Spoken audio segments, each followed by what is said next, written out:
The bark cracked through the corridor like a shot. Just one, sharp, final. Jake Merritt felt his knees buckle before he understood what had happened. The dog beside him had gone still as stone, staring up at a photograph of a man in dress whites, and Jake heard himself whisper a name he had not said out loud in 2 years. Tommy. Before we go on, tell me in the comments what part of the world you're listening from, and subscribe to the channel so you don't miss stories like this. To understand how a grown man ended up on his knees on the polished tile floor of a Naval Base Memorial Hall, one shaking hand fisted in the fur of a Belgian Malinois he had known for exactly 6 weeks, you have to go back to a rainy Tuesday morning in Fayetteville, North Carolina, when the door of the Cumberland County Animal Shelter swung open and let in a dog who did not belong to anyone anymore. Beth Nolan was the one who saw him first. She had volunteered at the shelter for almost 11 years since her son shipped out for basic training, and she prided herself on being able to read a dog the way other people read the morning paper. She could tell from 10 feet away whether a stray had ever known a couch or a leash or a kind hand. She could tell which ones would settle and which ones needed a whisperer. On that Tuesday morning, though, she stopped short in the doorway of the intake room, and for the first time in a long while, she did not know exactly what she was looking at. The dog was Belgian Malinois, roughly 4 years old, fawn coat matted with red clay, chest heaving quietly, one ear folded forward and the other flicked back. His paws were caked in mud past the wrists. Around his neck, half hidden in the fur, was a length of frayed jute rope, dark with river water, cinched loosely enough that he had clearly not been dragged by it. He had not been tied, he had been carrying it. That was the first thing that struck her. The second thing was the way he was sitting. He was not cowering in the corner the way frightened strays did. He was not pacing the way anxious ones did. He was seated, dead center in the room, front paws lined up perfectly, ears alert, watching the door. Not the door he had come through, the door he had not come through, as if he was still waiting for someone. Officer Reyes, who had brought him in, shrugged when Beth asked where. Off the shoulder of Route 24, he said, sitting in the drainage ditch like he was on a job. I stopped my car and he just watched me. When I opened the back door of the cruiser, he hopped in. No collar, no microchip that read, just that rope. Beth crouched in front of the dog and held out the back of her hand. The dog did not sniff. He did not lean in. He looked past her, at the door. All right, she said softly. All right, let's get you cleaned up. She worked slowly. She always did, with the ones who came in quiet. Loud dogs told you everything they needed. Quiet dogs made you earn every piece. She got a lead around him, and he stood without protest. She led him to the back and hosed the clay from his paws. He shook once. She toweled him down. He did not flinch. She ran her hands along his ribs to check for injuries, and found none. A lean body but not starving, a coat that had been well cared for once, muscle underneath that had known real work. She unclipped the frayed rope, and something inside the loop caught the light. 2 metal tags, wire wrapped to the inside of the rope where the knot sat under his throat. She had almost missed them. They were tucked flat against the fur, warm from his body. She untwisted the wire with fingers that were suddenly clumsy and lifted the tags into her palm. The first tag was a simple pet tag, the kind you got at a hardware store kiosk. It had been stamped with a single word, Ghost. The second tag was not a pet tag. It was thinner, older, military. The letters were pressed into the metal in the precise, ungenerous style she had seen 1,000 times in her son's dresser drawer. Rios, Thomas A. U.S. Navy. There was a service number below the name, a blood type, a religion. Beth read it 3 times. She looked up. The dog was looking at her now, really looking. Whatever had been miles away in his eyes had come back.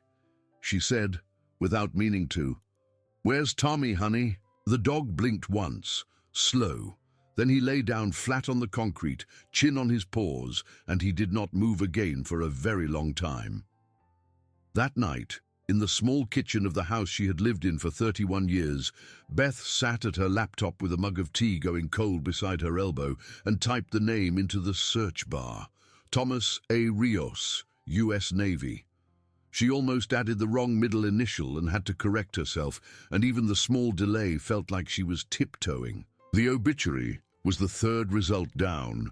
Petty Officer First Class Thomas Adam Rios, age 29, of Wilmington, North Carolina, had been killed in action 2 years and 3 months earlier.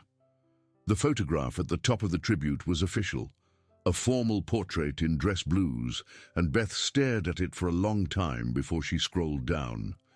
She read the standard language: devoted brother, beloved son, team leader, distinguished record.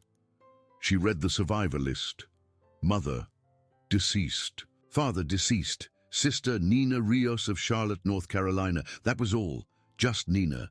Below the obituary, someone had built a tribute page, photos, videos, little notes from teammates and friends. She scrolled slowly. Tommy in a football uniform at 17. Tommy at his graduation from Buds, with sunburned cheeks and a grin that looked broken in half from happiness.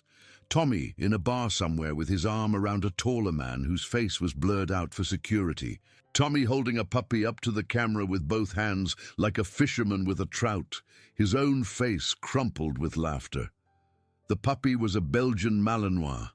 Fawn, perfect ears. Even at that age you could see the intelligence in his eyes. The caption read, "Meat Ghost, 4 months old. He thinks he owns me already." Beth put both hands flat on the table and sat very still. She scrolled further. There was one more photo of the dog.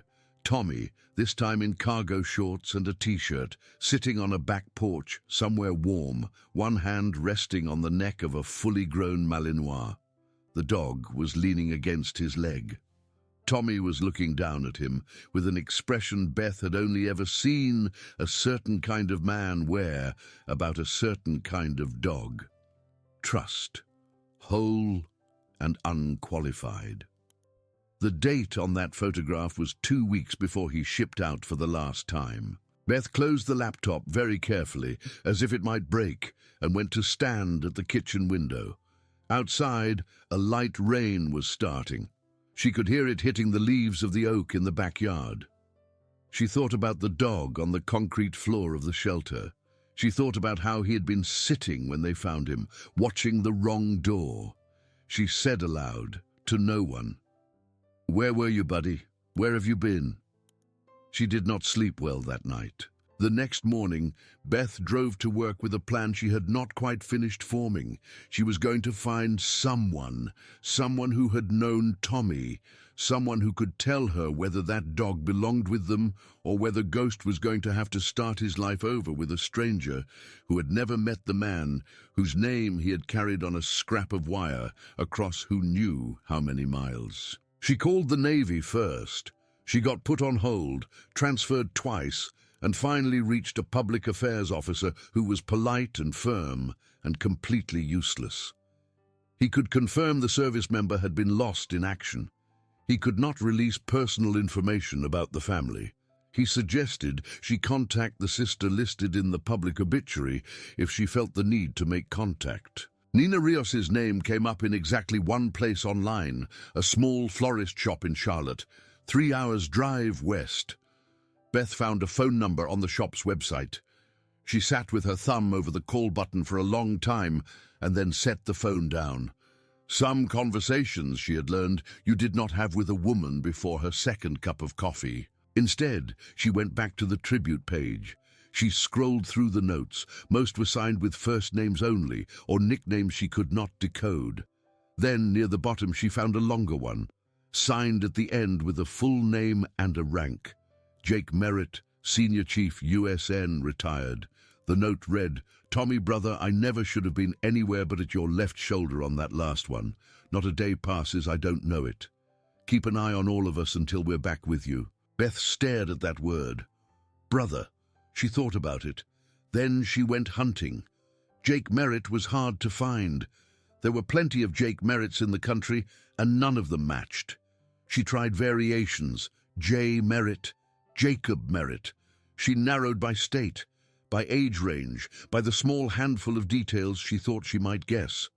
Retired Navy. Probably lived where he could breathe. Probably lived alone. She ran into 3 dead ends. On the 4th try, she found a property record in a small, unincorporated stretch of land outside Jacksonville, Florida. Onslow County lines had moved twice and confused the record for a Jacob T. Merritt, age 43, who had purchased an old 2-story farmhouse 14 months earlier for cash. There was no phone number listed. There was an address. Beth wrote the address on the back of a shelter intake form and folded it into her wallet. She waited 3 days before she did anything with it. In those 3 days, she sat with Ghost every morning before her shift and every evening after. She brought him a piece of cooked chicken on the first day. He looked at it. He looked at her. He did not eat. On the second day, she brought him a piece of chicken and left it on the floor beside her without offering it. He ate it while she was looking somewhere else. On the third day, he laid his chin on her knee for the first time and held it there for the length of a slow 10 count.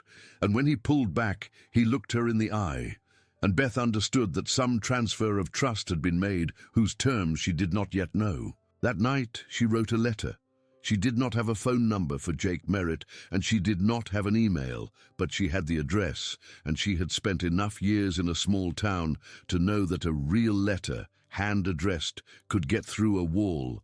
A phone call would never scratch. Mr. Merritt, she wrote, my name is Beth Nolan. I work at the Cumberland County Animal Shelter in Fayetteville, North Carolina. On a Tuesday morning last week, a dog was brought to us from the side of a rural highway.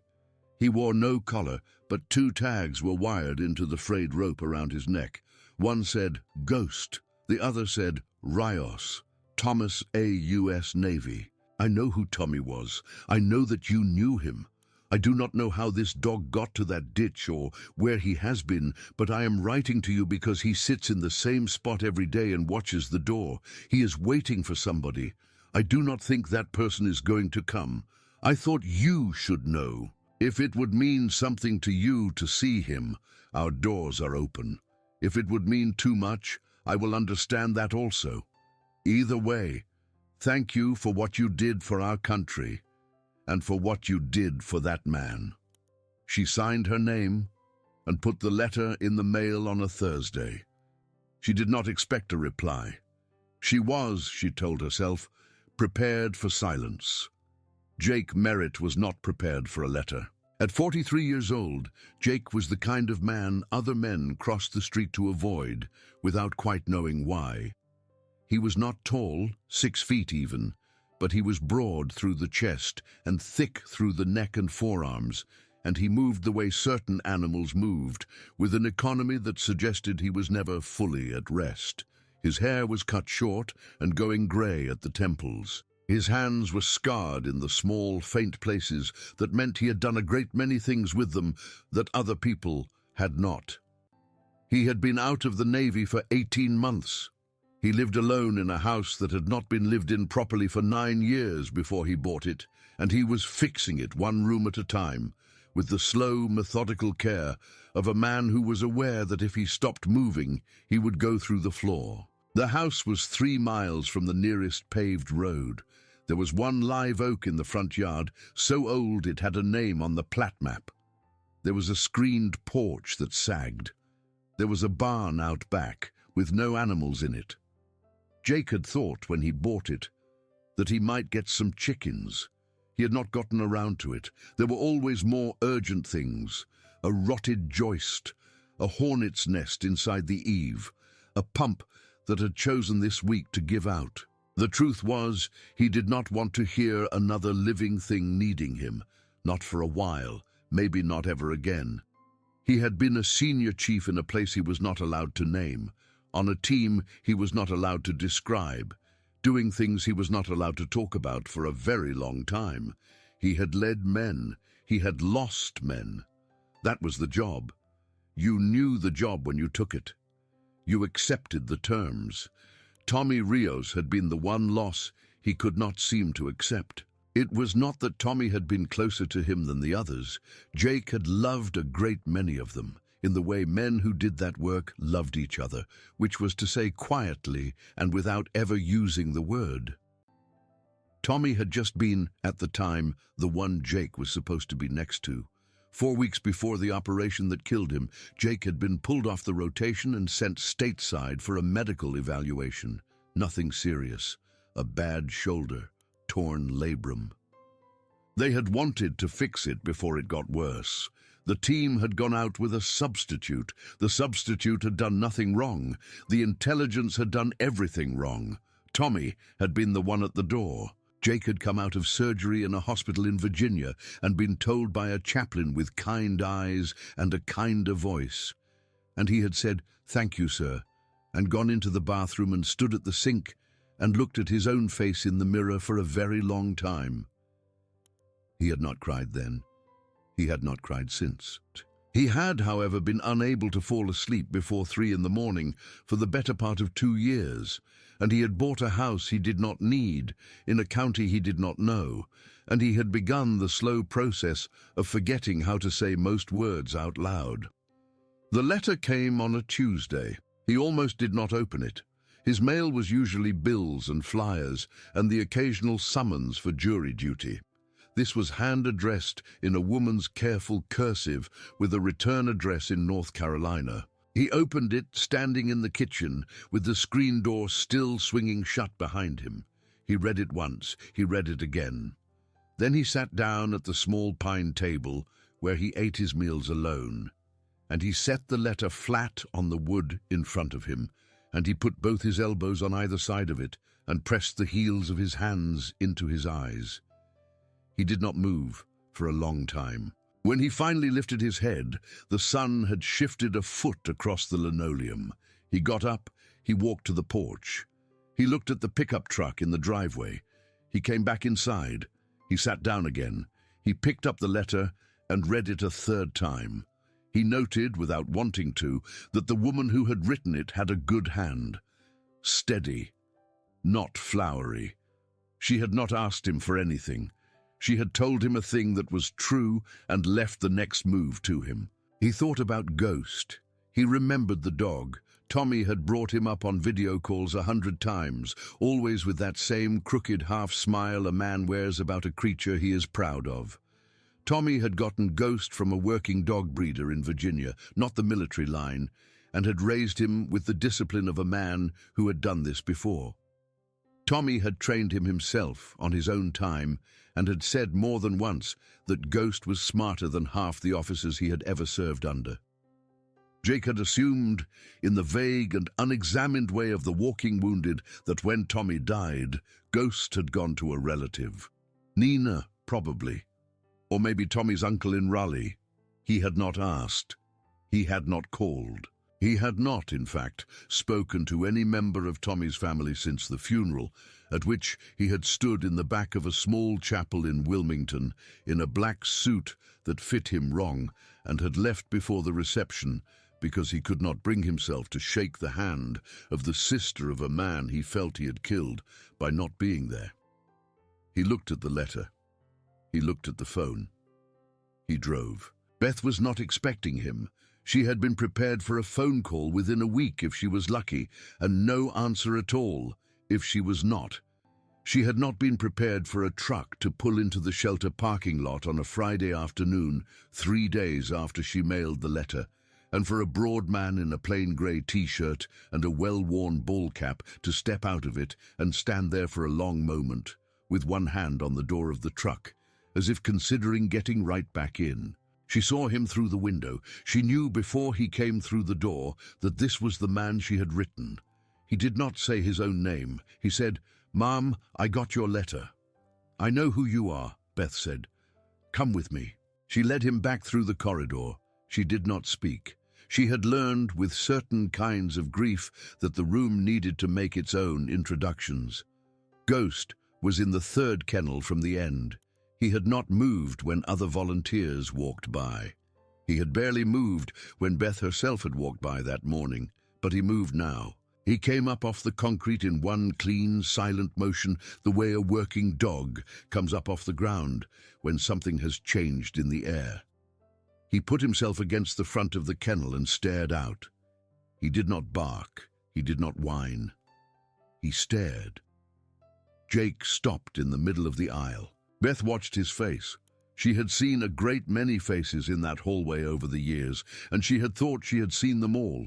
But she had never seen quite this one, a face going pale and hot at the same time, mouth just barely open, eyes fixed on the dog behind the wire, like the dog was a photograph he had been carrying folded in his wallet for years, and had just, this second, unfolded and remembered, was real. "Oh, hell," Jake said, very quietly, as if to himself. "Oh, hell, buddy." He crossed the aisle. He crouched down at the front of the kennel and put his fingers through the wire. Ghost did not lunge, did not bark, did not fawn. Ghost put his nose to Jake's fingers and inhaled, slowly, deeply, the way a dog inhales when he is doing serious work. And then Ghost put his forehead to the wire, and Jake put his forehead to the other side, and the two of them stayed like that, breathing for a full, unmeasured minute. Beth turned around and walked away down the hall to give them a room to be in. Halfway back to the front office, she had to stop and lean against the wall and breathe once, hard, before she could keep walking. Jake filled out the paperwork with a hand that was surprisingly steady. He signed his name in 3 places. He paid a modest adoption fee out of a leather wallet worn shiny along the fold. He asked one question. "Anybody else asking about him?" "No, sir," Beth said. "You're the only person I told. Keep it that way if it's not too much to ask." She said she would. He walked out to his truck with Ghost at his left knee, like they had done it every day for 4 years. He opened the passenger door. Ghost hopped up. Ghost sat, spine straight, looking through the windshield as if he had been briefed on where they were going. Jake shut the door. He stood there for a moment with his hand on the handle. Then he went around to the driver's side. The drive south took 11 hours. Jake stopped twice for gas, and once at a rest area where he let Ghost out on a fresh lead and watched the dog put his nose to the wet grass and read every story that had passed through in the last day. Ghost did not chase, did not wander, did his business briskly, and came back and looked up at Jake with an expression that was, Jake realized, almost professional, waiting for the next thing. Jake had not brought a bag of food. He had not brought a water dish. He had not brought a leash. Beth had put a spare shelter lead in his hand at the door and had insisted he take a paper sack containing 2 days' worth of kibble and a stainless steel bowl she had bought that morning at the grocery. He had thanked her without looking her in the eye and had loaded it into the truck bed. He had promised himself at some point during the drive that he would get up in the morning and go to the feed store in Jacksonville and buy the right things. He did not know, driving south with a dog he had not intended to have, that he had already been rescued by an animal he had come to rescue. He would only understand that later, much later. They arrived at the farmhouse a little after 11 at night. Jake carried the paper sack up onto the porch and opened the front door. He did not know exactly what Ghost was used to. He did not want to shut him out. He said, "Come on then," and stood back. Ghost stepped into the house. He did not go crazy the way most dogs did in a new place, ricocheting off the walls, sniffing under everything. He walked the perimeter of the living room once, methodically checking corners, and then he walked the perimeter of the kitchen the same way, and the small back hallway, and finally the bedroom. He did not enter the bedroom. He stopped in the doorway and looked at Jake as if for permission. Jake said, "Yeah, it's all right. You can come in." Ghost came in. He sniffed the foot of the bed. He turned 3 tight circles on the braided rug at the bedside. He lay down. He put his chin on his paws. He watched the door. Jake stood in the middle of the room and looked down at him. "I don't know what I'm doing," Jake said aloud. Ghost did not respond. "I'm sorry." Ghost blinked slowly. Jake sat down on the edge of the bed. He pulled off his boots. He lay back. He did not undress. He did not pull up the covers. He stared at the ceiling and listened to the wind moving through the live oak in the front yard, and to the small, steady sound of the dog breathing at the foot of the bed. And after a while, he went to sleep the way a man goes underwater, all at once and against his will. He slept that first night for 9 hours straight. He had not done that since before the surgery. The first week was the strangest of Jake's life since he had left the service. He had prepared himself in the way he prepared himself for everything, for the worst. He had assumed Ghost would wake him at 4 in the morning barking at the wind. He had assumed there would be accidents on the pine floor. He had assumed there would be chewed shoes and destroyed pillows and a great deal of pacing. There was none of it. Ghost slept at the foot of the bed. When Jake got up, Ghost got up. When Jake sat, Ghost sat. When Jake went out onto the porch with his coffee, Ghost lay down beside him and watched the tree line. When Jake got in the truck, Ghost was in the passenger seat before Jake had the driver's door open, as if he had been reading Jake's mind since before Jake had been aware of thinking anything. He ate what Jake put in front of him without complaint. He drank water without splashing. He went out to do his business on his own, in a corner of the yard he seemed to have chosen for himself, and he came back to the porch and scratched once, politely, at the screen door when he wanted in. Twice in that first week Jake heard him growl. Both times it was after dark, when a raccoon was working the garbage cans out back. Ghost did not bark. He just made a low sound in his throat, and Jake looked and saw Ghost was on his feet in the middle of the kitchen, staring at the back wall as if he could see through it.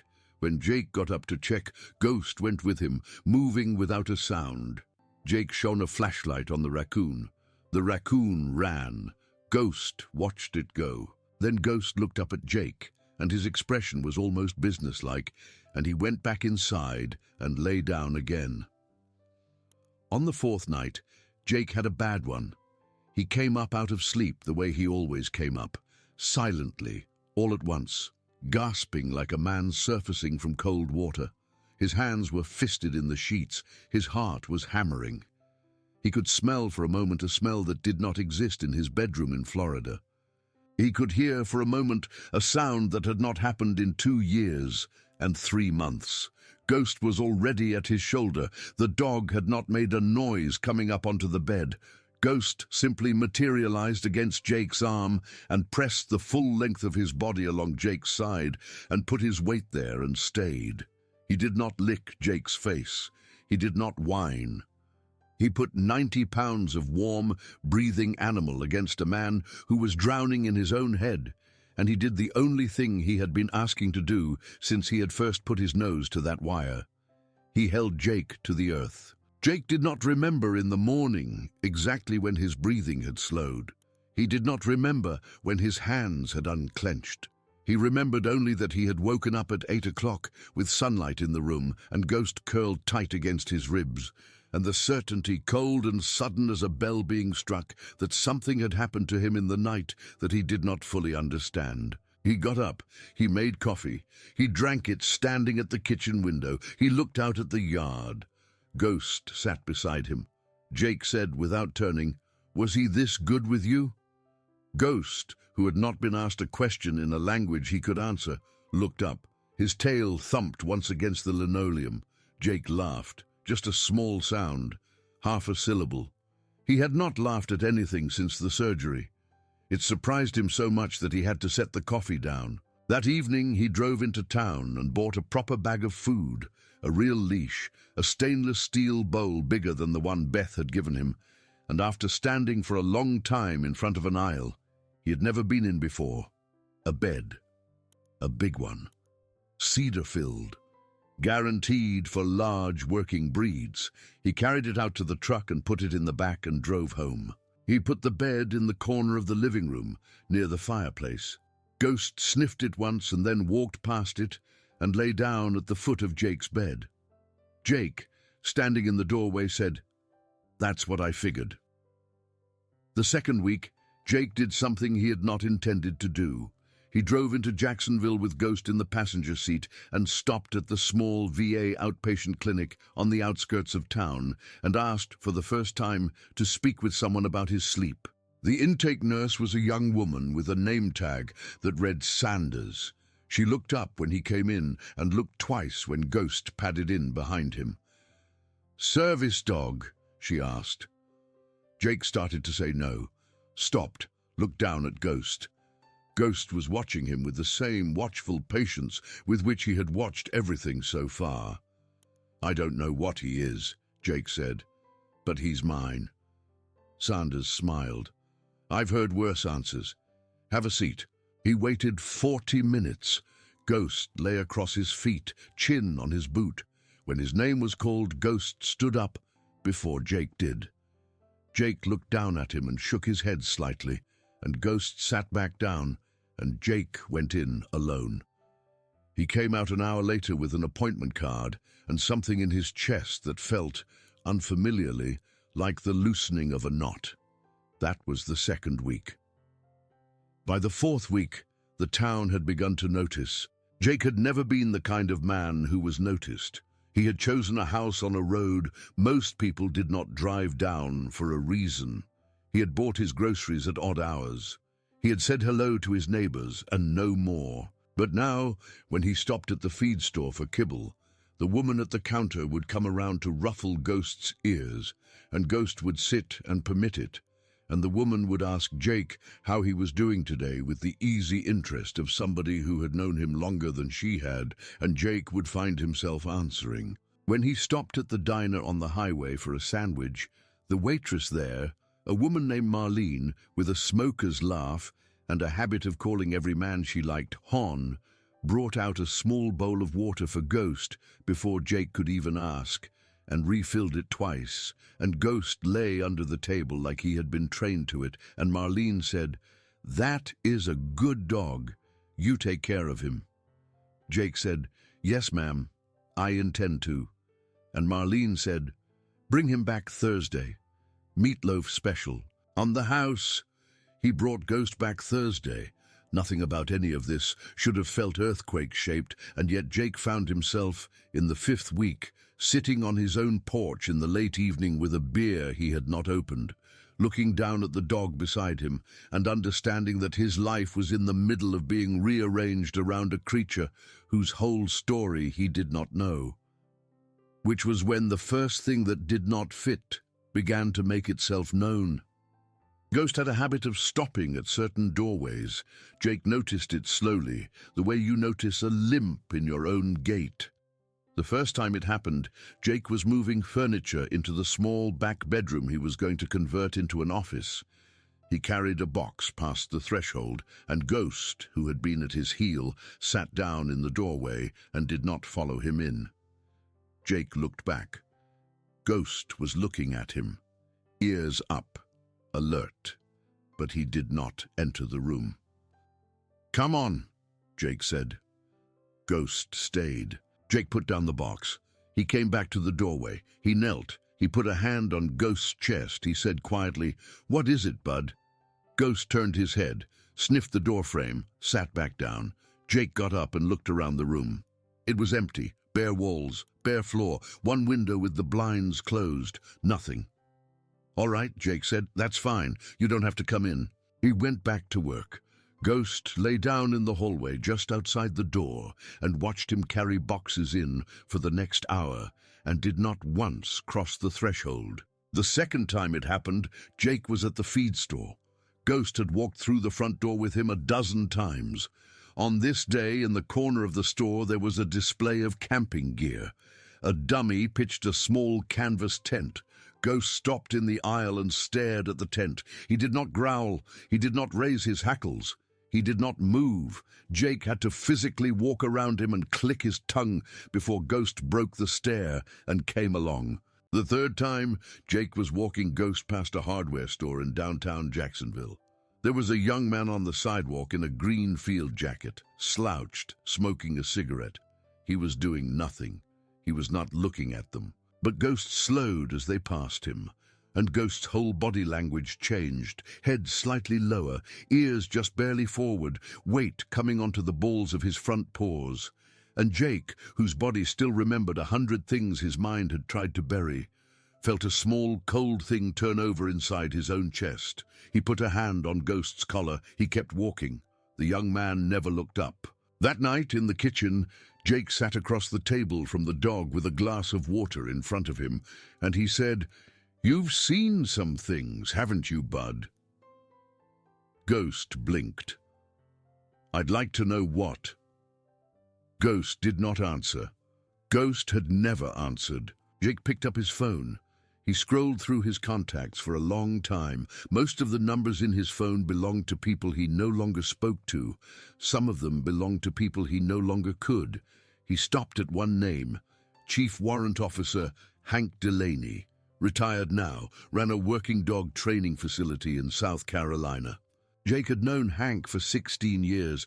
Hank had, at various points, trained or evaluated most of the working dogs that had come through Jake's world. Hank knew, in a way most people did not, what a Belgian Malinois-like Ghost was supposed to have been and to have done. Jake tapped the number. Hank answered on the second ring, gruff as ever. "Merritt, you alive?" "I'm alive." "About time you called somebody. What can I do for you?" Jake said, "I've got a dog, a Malinois. He came to me last month, long story. He belonged to Tommy Rios." There was a small pause on the other end.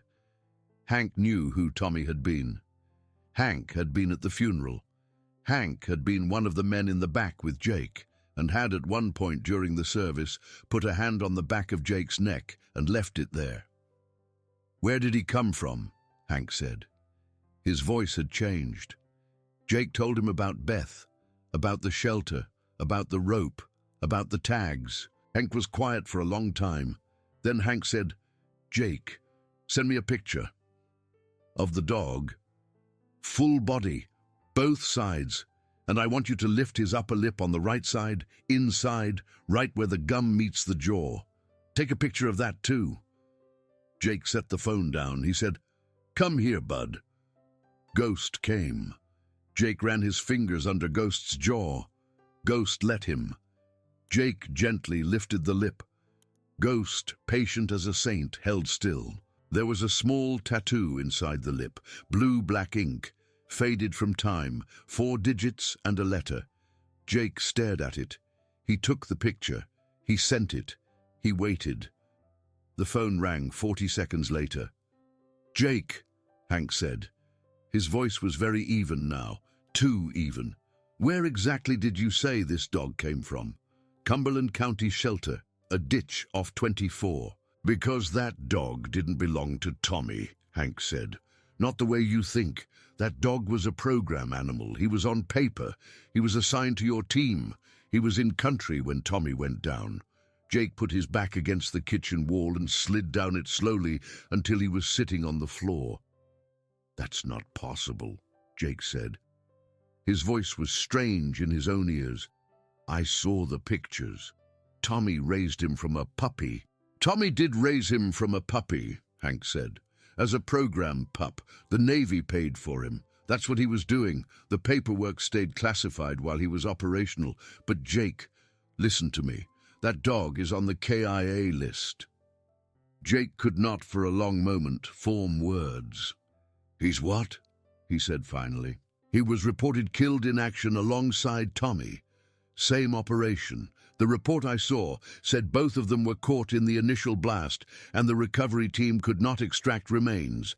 There's a plaque on the wall at the school in Virginia with that dog's name on it, brother. Ghost.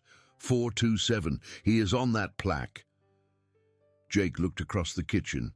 Ghost was lying on the linoleum with his chin on his paws, calm as a lake, breathing evenly, watching Jake with those steady, intelligent eyes. "He's not dead, Hank." "No," Hank said. "He is manifestly not dead, which means somebody has been holding him for the last 2 years and 3 months and did not tell the United States Navy." Jake stared at the dog. The dog stared back. "That's a felony," Hank said. "At minimum, possibly several. Program dogs are federal property until they are officially separated from service. This one wasn't. I'm not turning him in.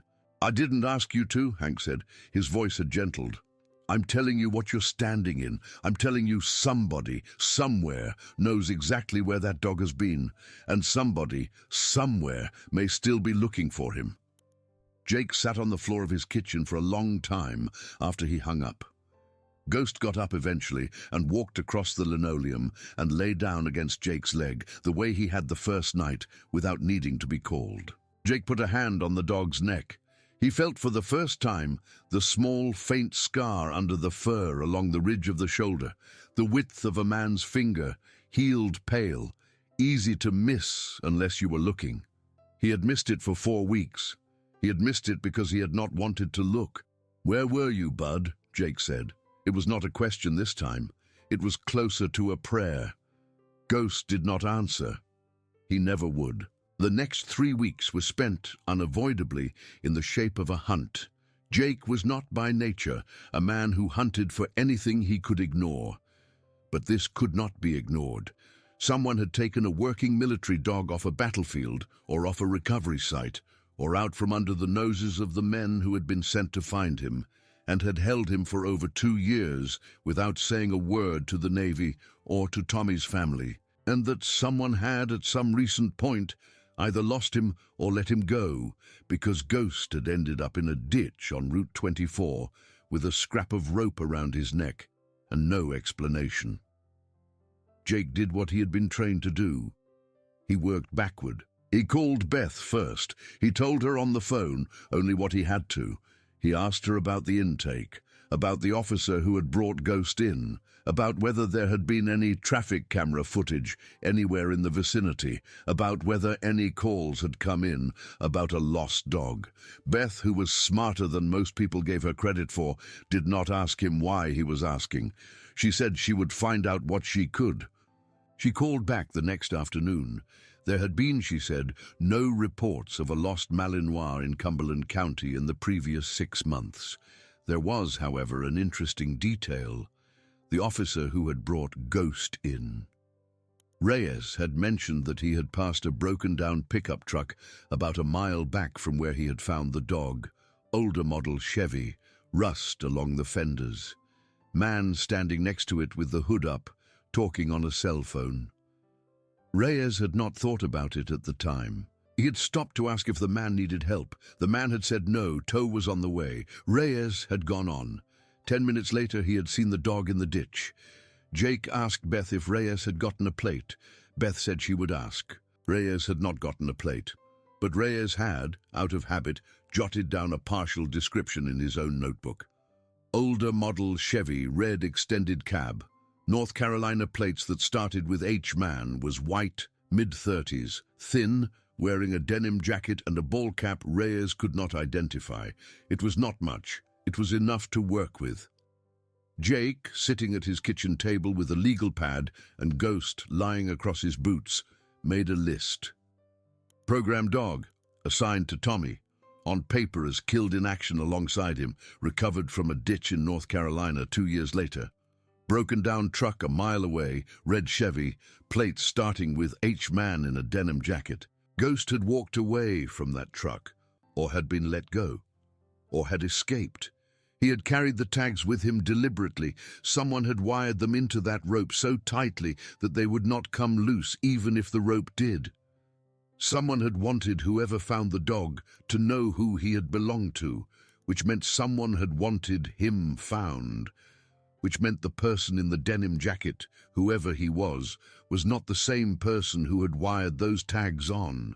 Jake, whose brain had spent 22 years being trained to find people who did not want to be found, felt something turn on inside his head that had not been turned on since the surgery. It was not a comfortable feeling. It was the feeling of an old engine catching. It was the feeling of purpose. He called Nina Rios the next morning. He had been putting it off since Hank's phone call. He had been putting it off, if he was honest, since Tommy's funeral. He picked up the phone at 9 o'clock in the morning, and he sat on the edge of the bed with Ghost on the rug at his feet, and he dialed. She picked up on the third ring. "Rio's florist, this is Nina." "Ma'am," Jake said, and then he had to close his eyes because for a moment he could not say the rest. "Jake," she said, not a question so much as a statement. Then, softer, "Jake Merritt?" "Yes, ma'am." "Oh my God. I am sorry I did not call sooner." "Jake," she was crying. He could hear her wiping her face on her end. "Jake, honey, don't do that. Where are you?" "I'm in Florida, ma'am. Nina, please. Nobody has called me ma'am since Tommy did it to get on my nerves." "Nina," Jake said, "I have Ghost." There was, on the other end of the line, a silence that went on for what felt like a full minute. "Say that again," Nina said. "I have Ghost, Tommy's dog. He turned up at a shelter in Fayetteville about 7 weeks ago. A woman there tracked me down. I have him with me now. He's fine. He's safe." "Ghost is dead," Nina said. She did not say it argumentatively. She said it the way a person says the sun rose this morning. "Jake, Ghost died with Tommy." "That's what they told everybody," Jake said. "It isn't true." He heard her sit down. He told her, slowly, carefully, about Beth, about the tags, about the tattoo, about Hank, about the truck a mile down the road. He did not tell her yet what he suspected. He had not, until that moment on the phone with her, quite let himself frame it in words. Nina, when he had finished, was quiet for a long time. Then Nina said, in a voice so small that Jake almost did not hear her, "Oh, Danny, oh God, Danny, what did you do?" Jake gripped the phone. "Nina," he said, "who is Danny?" The story came out in pieces over the next 2 hours. Jake let her tell it in the order she wanted to. Danny was Tommy's cousin, on their father's side. He had been raised more or less alongside Tommy in the same small house in Wilmington after Tommy's parents had died within a year of each other in Tommy's teens. He was 2 years younger. He had, according to Nina, been a decent enough kid who had gotten very lost somewhere along the way. He had never gone into the service. He had never held a job for longer than a year. He had a habit, a couple of habits. He had, over the years, borrowed money from Tommy several times and paid none of it back. He had been at Tommy's funeral, dressed in a suit that fit him wrong, and had stood in the back and cried quietly and left before the reception. He had also, Nina said, quietly and with an evenness that told Jake she had thought about this many times, been the only member of the family who had asked at the funeral what was going to happen to Tommy's things. "He asked about Ghost specifically," Nina said. "I told him Ghost was gone. That was what the Navy had told us.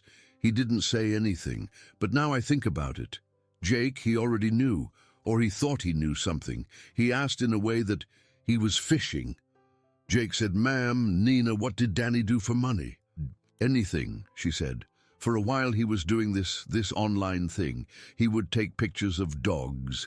He would say they were working dogs for sale, show cars, show people, whatever.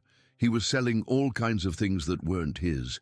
He got into some trouble about it a couple of years back. He was posting pictures of dogs he did not own and asking people for deposits. He would take the money and disappear. Nothing ever went to court. Nobody ever chased him hard enough. But," she stopped, But if Danny had somehow gotten his hands on a real Navy dog, a trained one, with papers, if Danny thought he could get money for that dog—" She did not finish the sentence. "Nina," Jake said carefully, "how would Danny have gotten Ghost? Ghost was in country. Ghost was on the operation. There is no way Danny was anywhere near where that happened." "He wouldn't have needed to be," Nina said. "Jake, Tommy was on leave 3 months before he died. Danny came to see him at the base in Virginia.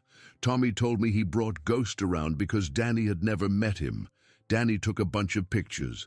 Tommy laughed about it, said Danny wanted to put Ghost on the internet to impress a girl." Jake closed his eyes. Photos of Ghost, real ones, detailed ones, enough to sell a lie with. Danny had not needed to touch Ghost. Danny had needed only to know that the dog was on the KIA list, and to have proof that the dog had existed, and to find a buyer willing to believe that a working military dog had been quietly retrieved and taken home by a family member. And somewhere in that transaction, Jake realized with a slow, cold weight in his chest, there had been a real dog. Not Ghost, some other Malinois. Some poor animal who had spent 2 years being paraded as somebody he was not. Except Ghost was here, alive, on his rug in Florida, and Ghost had turned up in a ditch in North Carolina with the tags of a man he had actually belonged to, wired into a rope by hands that had known him. Jake sat very still. "Nina," he said, "was Danny alone at the funeral?" "No," she said, "there was a woman with him. I hadn't met her before. Younger. Quiet. She kept looking at Danny like she was, I don't know, like she was watching him." "Do you know her name?" Nina thought. "Kate," she said. "He introduced her as Kate. He didn't say her last name. I never saw her again after that day." Jake wrote the name on the legal pad. He underlined it once. "Jake," Nina said. Her voice was strange. "You have Ghost. I have him. He's really there. He's really here. Is he all right?" Jake looked down at Ghost. Ghost, in the way of a dog who had been listening to his person's tone of voice, had come up off the rug at some point during the conversation and was sitting at Jake's knee with his chin on Jake's thigh, watching Jake's face. "He's better than all right," Jake said. His voice cracked on the last word, and he did not try to hide it. Nina cried again. Jake let her. When she could speak again, she said, "You keep him, Jake. Whatever we have to do, whoever we have to talk to, you keep him. Tommy would want you to keep him." "Nina," Jake said, "I need to find your cousin." There was a small, dry laugh on the other end. "Get in line." He asked her what she meant. Danny, she said, had disappeared about 10 months after the funeral. He had stopped answering his phone. His last known address, in a small town outside Fayetteville, was a rented double-wide he had been evicted from 1.5 years ago. She did not know where he was. She had not, she admitted, gone looking very hard. "But there was a woman," she said. "Kate. She called me about 1 year after Tommy died. She said she needed to tell me something. I was in a bad way then, Jake. I was drinking. I did not want to talk to anybody who was going to remind me. I told her to leave me alone. I hung up on her. She never called back." Jake wrote Kate's name a second time. He circled it. He said, "If she calls again." "I'll get you," Nina said. "I promise." They talked for a while longer, about Tommy, about small, safe things, about the way he had made bad coffee, about the way he had loved a truly ugly pair of green cowboy boots. Nina laughed twice. So did Jake. When they hung up, Jake sat on the edge of the bed for a long time, with the phone in his hand and Ghost's head on his thigh, and he understood that a thing had begun that he was going to have to see through. The kicker came a week later. Nina called him back. Her voice on the phone was clipped, tight. "She called me Kate about an hour ago. She said she saw a story." "What story?" "Some local paper up your way ran a piece last Sunday about a Fayetteville shelter that reunited a Navy dog with a former teammate. They didn't use your name. They used a first name and a last initial. But they had a picture of the dog, Jake. She recognized him. She said she used to be with Danny. She said she wants to talk to you. She said she has to talk to you." "Give me her number." Nina gave him a phone number. Jake wrote it down. His hand, he noticed, was steady. He said, "Nina, thank you." "Jake," Nina said, "be careful." "I always am." He called Kate an hour later. She answered on the first ring, as if she had been sitting with the phone in her lap. Her voice was small and careful, and about 10 years older than the number Nina had given him. "Mr. Merritt?" "Yes, ma'am." "I don't know how to say any of this." "Take your time." She took her time. Her name was Kate Mullins. She was 31 years old. She had been with Danny for a little over 4 years, off and on, mostly on. She had been at Tommy's funeral. She had not known Tommy well. She had known him well enough to know that Danny had loved him and been jealous of him at the same time, and that Danny had spent most of his life feeling like Tommy's shadow. Ghost, she said, had come home with them from the funeral. She said this as if it did not make sense to her either. Then she explained. At the reception at the family house after the burial, Danny had gone into Tommy's old bedroom and had come out with a duffel bag. Kate had asked what it was. Danny had said Tommy's stuff. Nobody had questioned him. He was family. In the bag, she had discovered later, was a folder of paperwork on the dog, registration papers, vaccination records, photos, a copy of Tommy's own personal training log. Everything Tommy had kept about Ghost. Ghost had not been at the funeral. Ghost, as far as anybody in the family knew, had died with Tommy overseas. But 3 weeks after the funeral, Danny had disappeared for 4 days. He had come back at night driving a rental truck. In the back of the rental truck, tied off short with a working lead, had been a Belgian Malinois with tired eyes and a shaved patch on his shoulder where a wound was healing. He told me he'd bought him, Kate said. He told me he'd bought him off some contractor who'd smuggled him out of country. He said the Navy thought he was dead, but he wasn't. He was going to make me swear I wouldn't tell anybody. Kate, Jake said. He kept his voice very level. Do you believe he bought him? No, she said, very quietly. I never did. I don't know how he got him, but I know Danny didn't buy anything in his life he could afford. Did he? Was Ghost. He could not quite finish the sentence. Kate understood. He was okay, she said. That's the thing. Danny was. Danny was a lot of bad things. He was not cruel to that dog. I want you to understand that. He was not cruel. He was greedy. Danny had it in his head that he was going to sell Ghost. He kept saying he was worth a fortune, certified working dog with papers. He put ads up on some website. He got some interest. But every time somebody wanted to come see him, Danny got nervous and cancelled, I think. I think he knew, deep down, that he could not sell him. If he sold him, the buyer would run him through some registry, and it would come back that Ghost was supposed to be dead, and everything would come apart. So he kept him. He kept saying he was going to figure it out. He never figured it out. Kate paused. I did what I could, she said. I fed him. I took him out. Ghost. Ghost was patient. I don't know what he was thinking. He would look at me, and I would feel like I was letting him down. Like there was something he was waiting for me to do that I could not do. How long did you keep him? About 20 months. Then Danny. Danny had a thing happen with some people he owed money to. He got scared. He told me we were leaving Wilmington. He was going to take Ghost with him. He said he had a guy in Kentucky who might buy him. I told him no. I told him I would not go. I told him I would call the Navy the next morning if he took that dog anywhere. He hit me. She said it very flatly. Jake was silent. I left that night, she said. I took Ghost. I had a car. I had about $80. I drove for 2 days.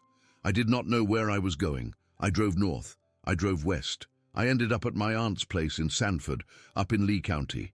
She let me stay for a while. Ghost stayed with me. He was good. He was quiet. He slept by the door. She fell in love with him. Jake waited. About 2 months ago, Danny found me. I don't know how. He showed up at my aunt's house. He was in bad shape. He said he needed the dog back. He said he had a buyer, a real one this time, and if he didn't deliver, they were going to kill him. My aunt would not let him inside. He waited on the porch. I locked Ghost in the back bedroom. I told Danny I would drive with him and give him the dog if he promised to leave me and my aunt alone after that. He agreed. You went with him. I went with him, Mr. Merritt. I never had any intention of giving him that dog. I had the tags in my pocket. I had wired them into a rope Ghost knew from the shelter walks we took. When we stopped for gas near the county line, I put Ghost in the back of Danny's truck with the tags around his neck. I said I was going to the bathroom. I unhooked his lead from the tie down. When Danny came out of the store, I told him I was tired of running and I was going home. He got mad. He opened the tailgate to make sure Ghost was still there. Ghost jumped out. He went into a soybean field like a rocket. Danny screamed. He tried to chase him. He couldn't. Ghost was gone. Danny drove around for an hour looking. His truck broke down eventually. A cop stopped and offered to help. Danny said he was fine. The cop went on. Danny fell apart. He took a bus somewhere. I don't know where he is now. I have not heard from him in 8 weeks. Jake understood then several things at once. Ghost had not been wandering. Ghost had been coming home. Kate had wired those tags into that rope. Kate had counted on the fact that the small county animal shelter would find them, and that somebody who cared enough would follow the trail. She had done all of it alone. Kate, Jake said, where are you right now? I'm at my aunt's. Are you safe? For now. If I need to reach you. You have my number. He hesitated. Then he said, you saved his life. Twice. You know that. She did not answer. He said it again. You saved his life. Twice. And I don't have words for that. But I owe you one that I do not know how to pay. Mr. Merritt, Kate said. Her voice had softened. You don't owe me anything. That dog was never mine. He belonged to somebody else. I could feel it every time he looked at me. I wanted him to end up with somebody who could love him the way he wanted to be loved. That's all I wanted, Jake said. You come see him whenever you want. Any time. My door is open. Maybe I will. Someday I'm not. I don't know. Take your time. My door will still be open. He hung up. He put his face in his hands. He sat like that for a long while. He should have been furious. He was surprised when he checked in with himself to find that he was not. Something in him had shifted while he had been listening. He had spent 2 years and 3 months carrying a rock in his chest with Danny Rios's name he had not known was on it. And here was the story, laid out plain. Danny had done a wrong thing out of small, familiar reasons. Kate had done a right thing out of quiet, uncelebrated courage. Ghost had lived. Ghost had come home. Ghost was on the rug at Jake's feet, chin on his boot, watching him. Jake reached down and put a hand on the dog's head. You knew, he said. You knew where you were going, all along, didn't you, bud? Ghost thumped his tail once against the floor. That was the 6th week. The invitation came in the 7th week. It was an envelope from the base at Little Creek, cream-colored, thick paper.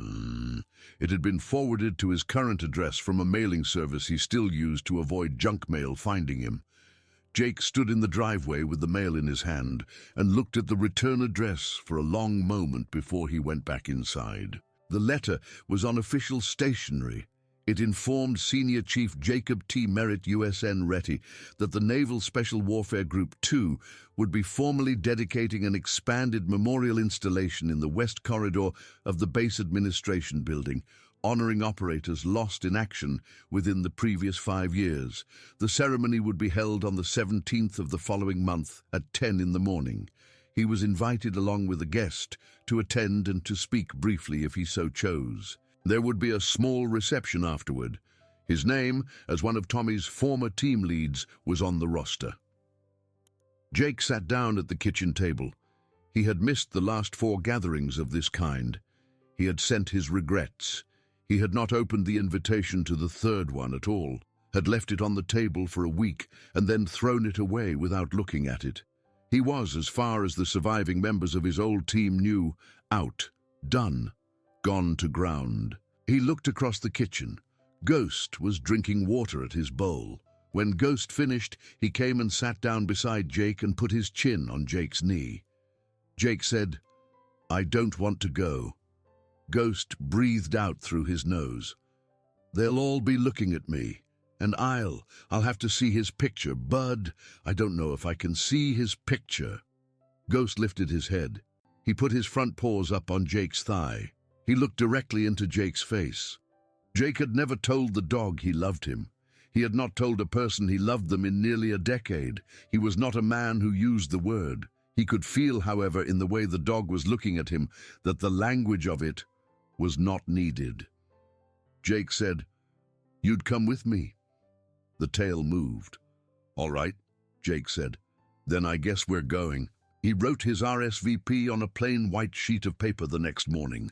He accepted. He asked in one line if his guest could be his dog. He did not explain why. He signed his name. 10 days later, he got a phone call from a lieutenant he had never met. The lieutenant was young and painfully polite. He said the base commander had personally cleared the request. He said the dog would be more than welcome. He said, in a smaller voice, "Sir, is this the dog?" "Yes, son," Jake said. "This is the dog. Sir, I served under Chief Rios my first tour, very briefly. He talked about that dog like, I don't know how to say it, sir."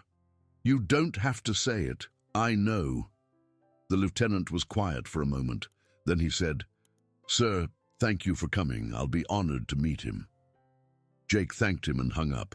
That night he lay awake in bed for a long time, watching the ceiling. Ghost was on his rug at the foot of the bed. Jake heard the dog get up at some point, cross the floor, and jump up onto the mattress. Ghost lay down beside him. Ghost pressed himself along Jake's side. Jake did not send him back to the rug. He put his hand on the dog's shoulder. He fell asleep. The morning of the 17th was cold for Virginia. There was a hard blue sky over the base and a thin wind off the water. Jake wore his old dress uniform, which had been letting out in the shoulders for years but still fit. He wore his medals in the correct order. He wore his father's watch, which was the only thing his father had left him besides a temper he had spent decades trying to unlearn. He wore his boots polished to a mirror. He put a proper harness on Ghost, one with a subdued patch that read "Working Dog," and clipped a short lead. Ghost sat in the passenger seat during the drive up from Florida the day before. Ghost had not left his side. Jake had booked a small hotel just outside the base gates and had taken Ghost for a long walk that evening along a stretch of scrub near the water. And Ghost had gone into the surf up to his chest and stared out at the horizon for a long time without moving. They arrived at the base at 9:30 in the morning. The lieutenant on the phone met them at the gate personally and took Jake past the checkpoint himself. His eyes filled up when he saw Ghost. He crouched down. He held out the back of his hand. Ghost, courteous as ever, touched it with his nose. The lieutenant swallowed hard and stood back up and said, "Right this way, sir." The corridor was already lined with people by the time they got inside. Men in uniform, wives, fathers, mothers, a few children, a chaplain, the base commander in his dress blues. There was a hushed, careful quality to the crowd, the kind of quiet that comes only in rooms where too many people have lost the same kind of person and know how to hold each other by not saying so. The photographs lined both walls, framed, dress whites, names below in engraved plaques. Jake had not seen most of them since the last time they had been alive. He walked slowly down the corridor. He kept his eyes forward.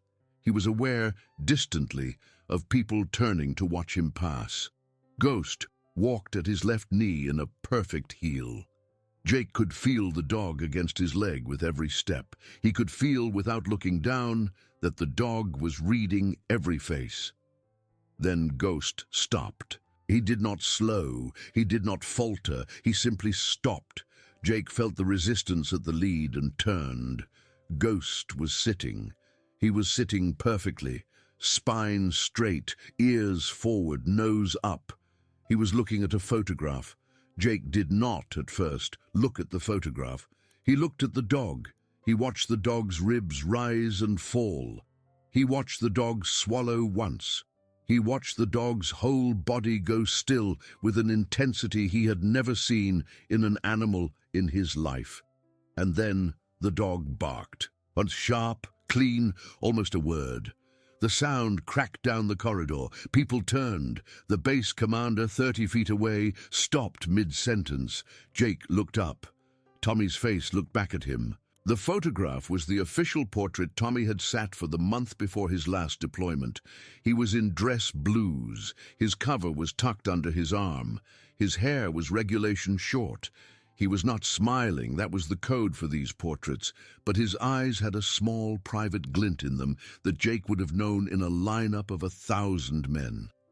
It was the same glint he had worn every time he had told a bad joke or laid down a losing hand of cards and made you laugh anyway. Below the portrait was a plaque.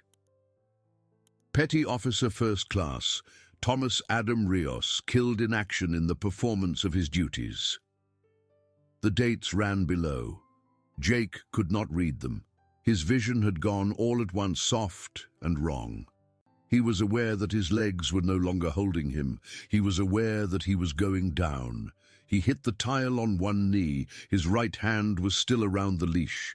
His left hand went out for balance and found the fur of Ghost's back. Ghost did not move. Ghost pressed himself in against Jake. Full chest, full weight. He put his head under Jake's chin and stayed there. Jake made a sound. It was not a word. It was closer to the sound a man makes when he has been holding his breath underwater for a very long time and comes up. He did not know how long he was on the floor, long enough for his breathing to slow, long enough for the crowd around him to have arranged itself into a respectful, protective quiet. No one crowding, no one turning away. The base commander himself standing at Jake's shoulder with one hand raised to hold back a well-meaning corpsman. Ghost did not move. Ghost stayed. The dog kept Jake on the earth the way he had that fourth night in the farmhouse. The way Jake understood only much later. He had probably kept Tommy on the earth on nights Tommy had never spoken about to anybody. When Jake finally lifted his head, he was surprised to find that his face was wet. He had not felt himself crying. He wiped his face on his sleeve, which was not regulation and which he did not care about. He looked up at the photograph again. He said, out loud, in the quiet corridor of that hall, in front of God and the United States Navy and a small crowd of the only family he had left, "I brought him home, Tommy. I got him. He's all right." Somebody behind him made a small sound. Ghost thumped his tail once, very quietly, against Jake's boot. Jake got up. He stood there for a long moment with one hand on the photograph frame, just at the corner. He did not squeeze. He just touched it. He walked away. He walked the rest of the corridor with Ghost at his heel. He nodded to the base commander. He shook hands with a young lieutenant who was crying openly and did not seem to care. He stood through the dedication and the invocation and the reading of the names. When Tommy's name was read, he was already standing, and he did not need to raise his hand to touch anything because Ghost was against his leg, and that was enough. He did not speak at the ceremony. He had planned not to. He kept to his plan. He left as soon as the last name was read.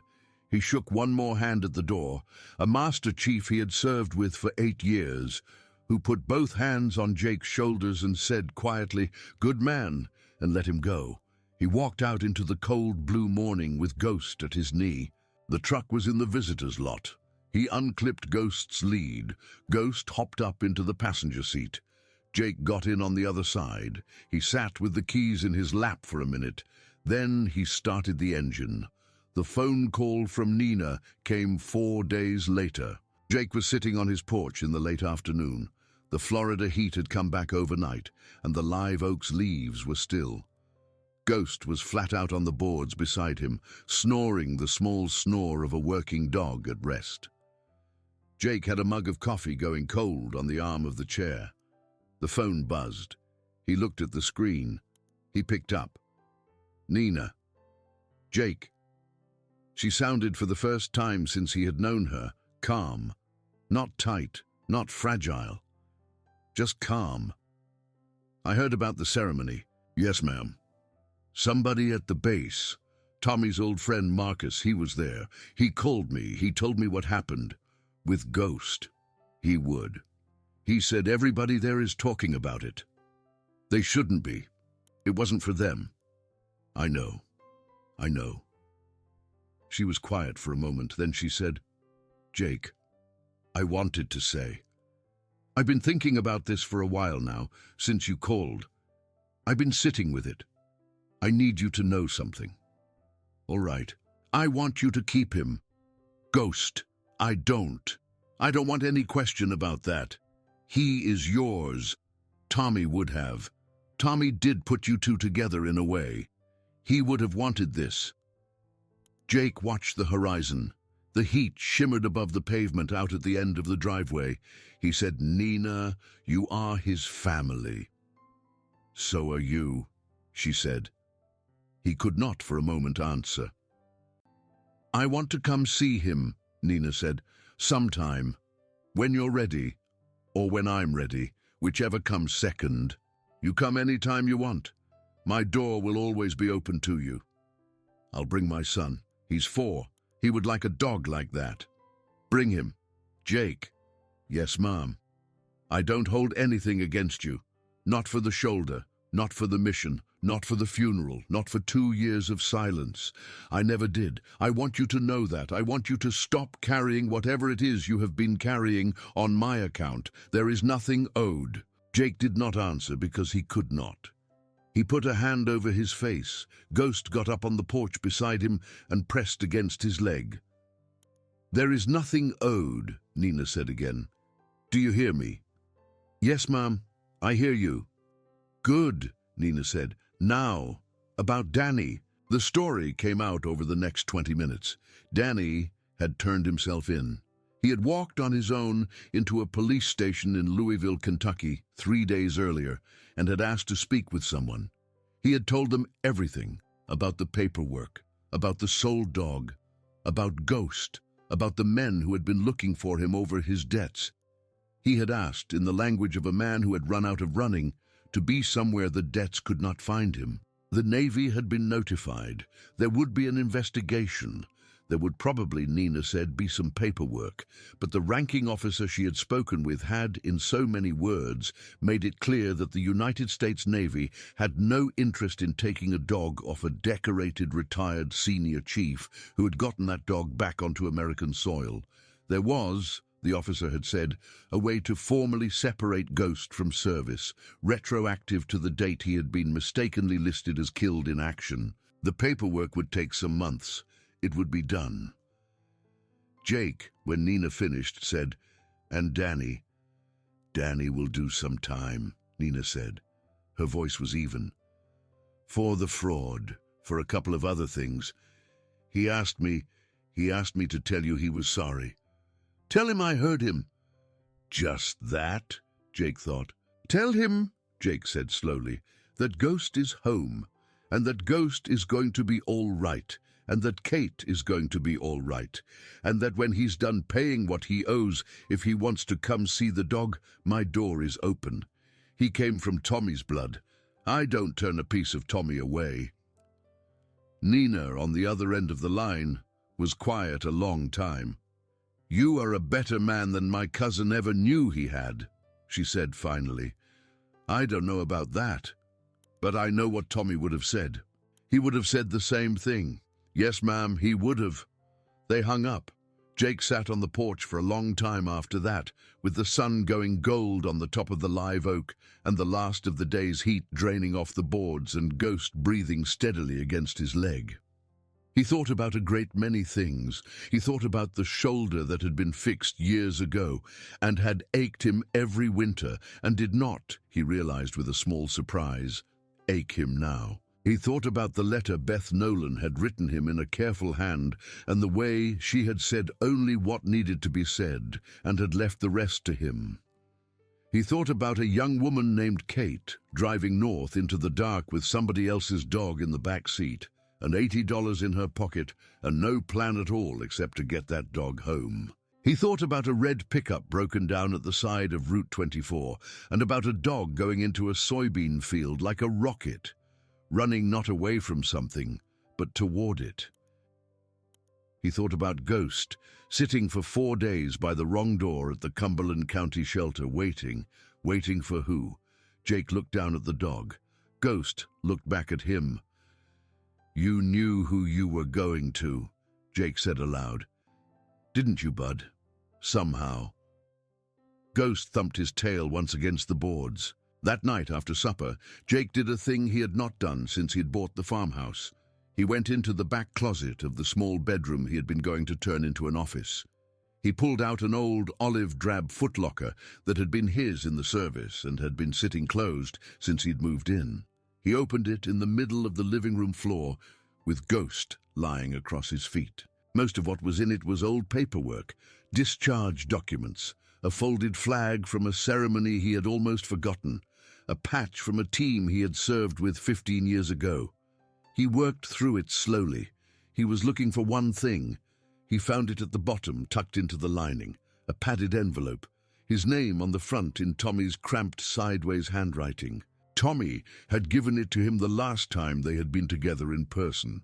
They had been sitting at a picnic table outside a diner in Virginia Beach eating catfish sandwiches, and Tommy had reached into the pocket of his jacket and handed the envelope across the table without ceremony and had said, in the voice of a man making a joke, "Merritt, if I do something dumb over there, don't open this at the funeral, open it later, when you're by yourself, and don't cry about it in public." "That's an order, Chief." Jake had laughed at him. He had put the envelope in his footlocker. He had never opened it. He had believed at first that he would give it back. He had believed later that it would hurt too much. He had believed for 2 years and 3 months a great many things about himself that he was slowly beginning to unlearn. He tore the envelope open. There was a single folded sheet of paper inside. "Merritt," it said, in Tommy's writing. "If you're reading this, then something dumb happened. That's on me, not you. If you're doing that thing you do where you carry it all in your chest and don't tell anybody about it, cut it out. That's an order too. Take Ghost. He's the best thing I ever did. He's better at being a person than most people I know. He's going to need somebody who understands him without a lot of words. That is you, Chief, and you know it." I did not tell my sister about him because I did not want her to have to make a decision. Just take him. Nobody will argue with you. If they do, remind them who you are. He's going to be all right if he's with you. So are you if you're with him. That's how it works. Trust me on this. I have seen it 100 times, Tommy. At the bottom of the page, in smaller writing, almost as a postscript, "Don't cry about this in public. Chief's orders." Jake laughed. It was a short, broken laugh, and it turned into something else halfway through, and he sat on the floor of his own living room in a house he had bought to hide inside, with a folded piece of paper in his hand and a dog against his leg, and he cried without shame for the first time in nearly a decade. Ghost, patient as ever, did not move. Ghost put his chin on Jake's knee, and Ghost stayed. When Jake was done, he folded the letter carefully back along its creases, and he slid it into the inside pocket of the leather jacket that hung on the back of the kitchen door. He put the 2 dog tags. Beth had given them back to him at the shelter, folded into his palm like a promise in the same pocket. He touched the pocket once, then he went to bed. He slept until sunrise. The next week, Kate Mullins called him. Her voice was less small than it had been. She told him she'd gotten a job at a garden center in Sanford. She told him she had signed up for a class at the community college. She told him she was doing all right. She said she thought maybe in the fall she would drive down and meet Ghost properly when she felt more like herself. Jake told her his door was open. He told her he had a spare bedroom. He told her to bring her aunt. The week after that, a package arrived from Beth. It was a small framed photograph. She had apparently taken it that Friday afternoon at the shelter without asking, when Jake was crouched at the front of Ghost's kennel, with his forehead against the wire and Ghost's forehead against the other side. The photograph was slightly out of focus. It did not matter. Beth had written on the back, in her careful cursive, 2 hearts remembering each other. Beth. Jake hung the photograph in the hallway. The week after that, on a Saturday morning, he loaded Ghost into the truck and drove into Jacksonville and stopped at the small VA outpatient clinic. He sat in the waiting room with Ghost at his feet. He had a follow-up appointment.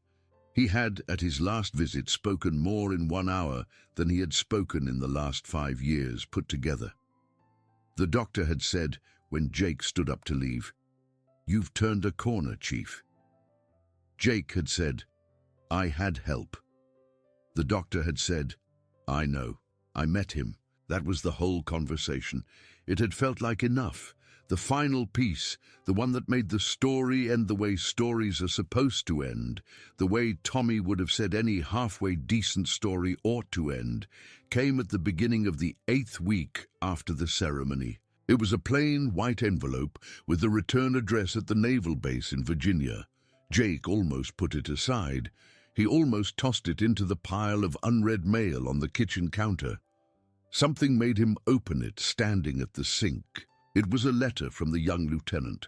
It said that the base was going to add that spring a small brass plate on the wall of the memorial corridor, directly below the photograph of Petty Officer First Class Thomas Adam Rios. The plate would read, "His dog came home." It would name Ghost by his call sign and by his given name, and it would give the years of his service. The lieutenant said the family had been consulted. The lieutenant said Nina had approved. The lieutenant said the base commander wished to know whether the senior chief, retired, would give his own approval as well. Jake stood at the kitchen sink for a long time with the letter in his hand. He looked out the window. Ghost was in the yard, moving in slow, familiar loops around the base of the live oak, nose down, working the ground for a scent Jake would never know the name of. The morning light was gold on the dog's back. The dog was, in a word Jake had not used about anything in a great many years, alive. Jake picked up the phone. He called the number on the letter. The young lieutenant picked up on the first ring, breathless with a young officer's respect. Jake told him yes. Then Jake went outside. Ghost lifted his head. Ghost trotted to him. Ghost sat at his left knee. Jake put his hand on the dog's head. "He's coming with me," Jake said aloud to nobody. To the yard, to the tree, to the wind, to the man who had once sat across from him at a picnic table in Virginia Beach, eating a catfish sandwich and grinning like a fool. "Every day, brother. He's coming with me." He drove down to the water that afternoon, just to be near it. He rolled the windows down. Ghost put his head out into the warm, salt air, ears flat, eyes soft and half-closed, tongue lolling, the whole shape of him easy and unafraid in the passenger seat. Jake watched him out of the corner of his eye. Jake watched the way the wind pulled at the dog's fur. Jake watched the way the dog leaned, without effort, into every curve of the road. Alive! The dog was alive. The dog was, without exaggeration, more alive than any creature Jake had known in a very long time, and Jake, for the first time in a very long time, was alive too. He drove home slowly. He stopped at the diner.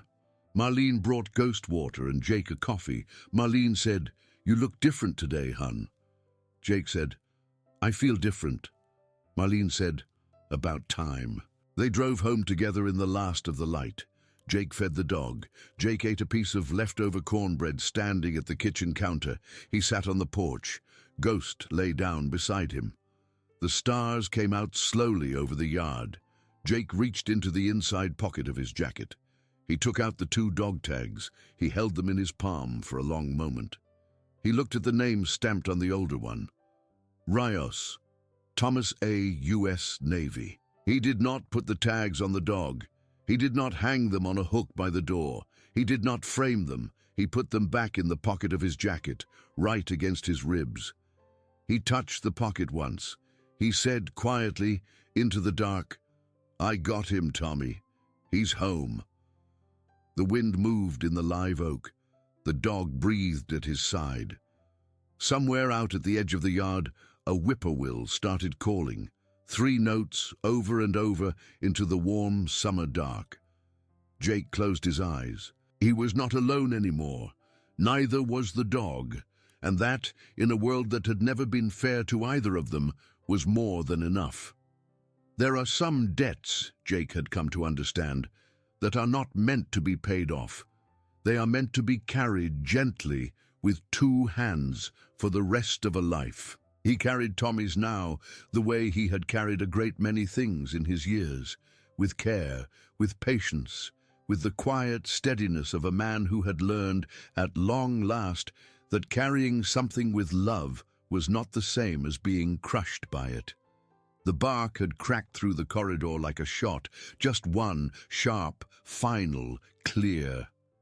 The way a person says a name, the way a friend answers a question that was never quite asked out loud. If this story moved you, tell me down in the comments what part of the world you're hearing it from. Hit that like button so more people find their way to it, and subscribe to the channel so we can keep telling stories like this together. Because somewhere right now a dog is sitting by a door, and somewhere a man who does not think he can be reached is about to open that door and find out he was wrong. And that, in the end, is what any of us can hope for. Somebody who waits, somebody who comes, somebody who stays.